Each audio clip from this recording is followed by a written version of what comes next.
के खाएको ल भन्छ अर्ग्यानिक फुड स्याउ दाना नसा है यो हो सियो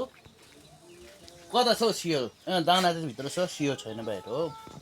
आरु चार्यो कहाँबाट टिपेको हौ मलाई पनि देऊ न एउटा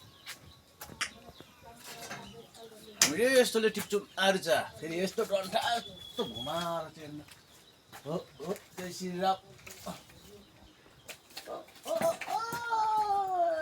गिरी ए कस्तो दामी छ रेट हेर्नु ल पुसेर खानु दुख्दैन अलि बेसी धुनु हुँदैन यो अर्ग्यानिक अस्तिको दिनै अन्त पानी आएर सबै धुएको छ कि त्यसले गर्दा धुनु हुँदैन यस्तो छ हेर्नु ल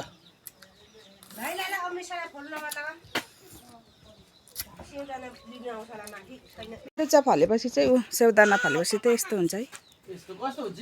यस्तो यस्तो कस्तो हुन्छ खालि झार्छ नि त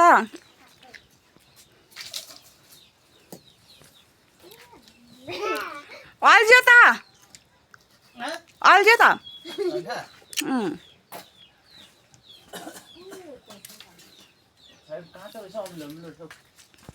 हेलो गाइस आरुस त पाक्नु त पाकेछ तर कहाँ पाकेर